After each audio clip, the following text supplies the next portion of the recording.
नमस्कार, तुमचं स्वागत आहे माझ्या वैशाली गोळेसर या यूट्यूब चॅनलमध्ये. मला थोडासा टाईम झाला हा ब्लॉग टाकण्यासाठी. आता नीलमची जी लग्न झालेलं होतं त्याच्या दुसऱ्या दिवशीचा हा व्हिडिओ सत्यनारायण पूजेचा आणि मूळपाटीचा. कशाप्रकारे शिदोरी केली, मूळपाटी कशाची दिली, सगळं काही तुम्हाला शेअर केलेलं आहे मी यात. व्हिडिओ स्किप न करता बघत राहा.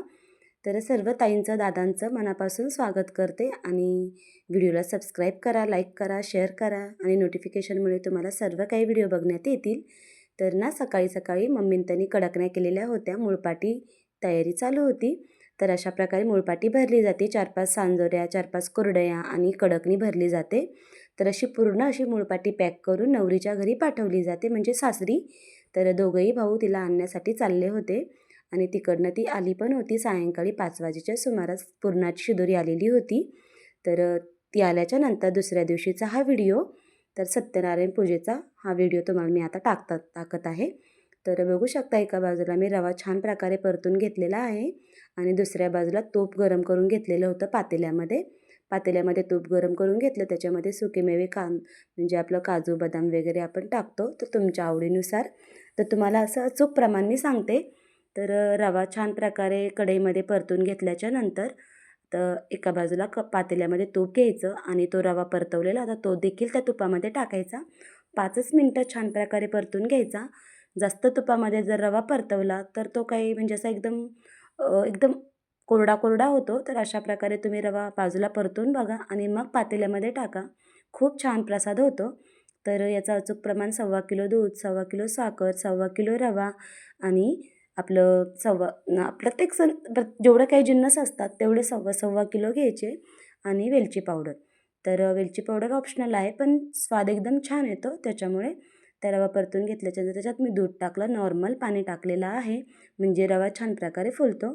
त्यानंतर थोडीशी वेलची पावडर आणि 1.25 किलो साखर. तुम्हाला गोड आवडेल तितक्या प्रमाणात तुम्ही टाकू शकतात, पण याचं अचूक प्रमाण हेच असतं. सत्यनारायण पूजेचा प्रसाद म्हटलं तर त्याची टेस्ट खरंच खूप वेगळी असते. आपण इतर वेळेला जो रवा शिरा करतो घरामध्ये त्याच्यापेक्षा याची म्हणजे किती केलं तर देवाचं असतं म्हटल्यानंतर त्याची टेस्टच खूप छान लागते.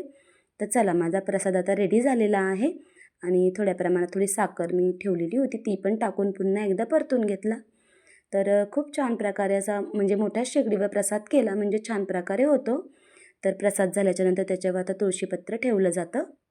तुळशीपत्र ठेवण्याचं कारण आहे की आपण ज्यावेळेस प्रसाद वगैरे करतो त्यावेळेस आपल्याला सुगंध येतो, खाण्याची इच्छा होते. प्रत्येकजण म्हणतं खूप छान झालेला आहे प्रसाद, पण तो काही देवापर्यंत जात नाही. तुळशीपत्र ठेवलं जातं कारण तो प्रसाद परिपूर्ण असा देवालाच पावन होतो.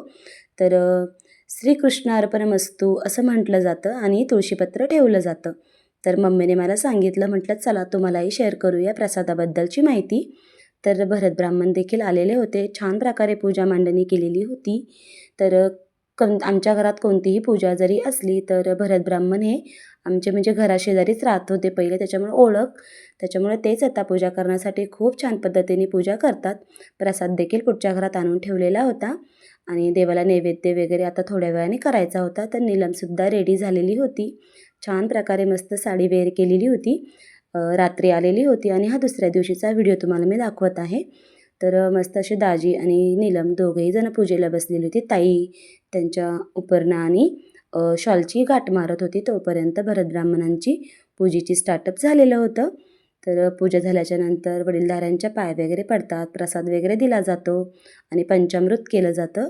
अशा प्रकारची सत्यनारायण पूजा लग्नाच्या नंतरची तिकडची देखील झाली. त्यांनी देखील पुरणाची शिदोरी पाठवली आणि आता आपल्यालाही पुरणाची शिदोरी करायची आहे.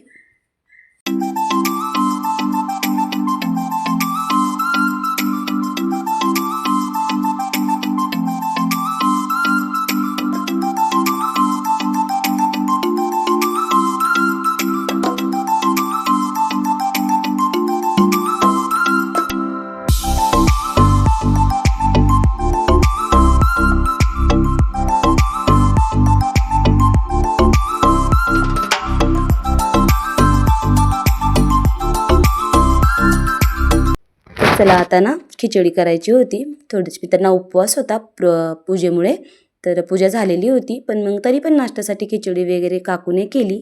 आणि दुसऱ्या बाजूला आता ना ताईची आणि माझी लगबग चालू झाली पुरणाच्या स्वयंपाकाची.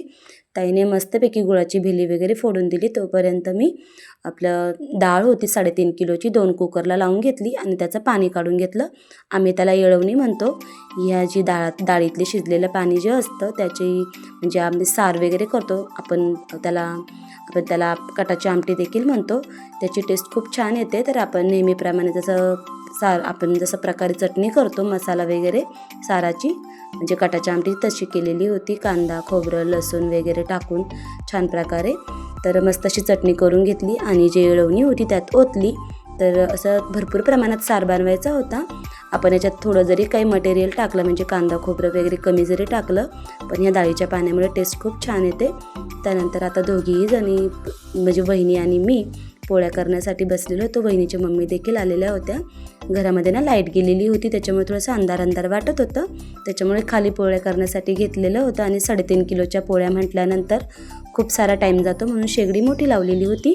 आणि आम्ही दोघीही म्हणजे पूर्णतः स्वयंपाक असला की आम्ही दोघीच पुरणपोळ्यांसाठी बसतो. तर कौतुक म्हणून सांगत नाही पण आम्हाला दोघींना पण खूप छान पद्धतीने पोळ्या येतात. तर बघू शकतात तुम्ही. तर मम्मीने मस्तपैकी एका साईडला पोळ्या भाजायचं काम चालू होतं. छान अशा मस्त टम्म फुगलेल्या होत्या पोळ्या. तर आमची नणंद भाऊजाची जोडी फिक्स असते पोळ्या करण्यासाठी. तर वहिनीच्या मम्मीने त्यांनी देखील आम्हाला खूप सारी मदत केली. आणि बाकीची वरती म्हणजे माझी ताईन त्या होत्या. त्या एका बाजूला खिरीचं त्यांचं काम करायचं चालू होतं. शिदोरीमध्ये पुरणपोळ्या, त्याच्यानंतर कोरड्या शिदामध्ये तांदूळ आणि साखर, त्याच्यानंतर खीर सार सगळं काही दिलं जातं. तर 51 पोळ्या वगैरे असं दिलं जातं. तर ती घरची फॅमिली छोटी म्हटल्यानंतर 31 पोळ्या दिलेल्या होत्या. तर म्हणजे आमच्या प्रत्येकीच्या शिदोरीच्या वेळेस अशा पाटीभर पोळ्या वगैरेच द्यायचं. तर तिची फॅमिली छोटी आहे म्हणून पोळ्या कमी दिल्या. आणि बाकी सगळे पाहुणे सायंकाळी जेवणासाठी आलेले होते. कारण सत्यनारायण पूजा होती म्हणून ते काही अजून घरी आलेले नव्हते म्हणून मम्मीने काकून त्यांना घरी बोलवलेलं होतं. आणि त्यांना जेवणासाठी तर सत्यनारायण पूजा वगैरे झाली. तर सायंकाळी आता पाहुणे देखील येणार होते. मम्मीने ते आता वाट बघत होते. तोपर्यंत ताईने आणि मी भजे वगैरे तळून घेतले. सगळी काही तयारी झालेली होती. ताईने मस्त इंद्रायणी तांदळाची खीर बनवलेली होती. आणि आता पाहुणे येणार त्याच्यामुळे शिदोरी वगैरे पॅक करून ठेवली. आता आम्हाला देखील आवरायचं होतं आमच्या घरी जाण्यासाठी. कारण लग्न घरी आता थांबलेलं होतं. तर नीलम जाणार होती तर आम्हीही जाणार होतो सायंकाळी. तर चला तुम्हाला माझा ब्लॉग कसा वाटला, तुम्हाला माझी माहिती कशी वाटली तर सगळं काही मला तुम्ही कमेंटमध्ये नक्की सांगा. तर असेच माझे छान छान व्हिडिओ बघण्यासाठी नक्की लाईक करा, शेअर करा, सबस्क्राईब करा. तोपर्यंत भेटूया अशाच एका नवीन ब्लॉगमध्ये. तोपर्यंत तुम्हाला सगळ्यांना बाय बाय.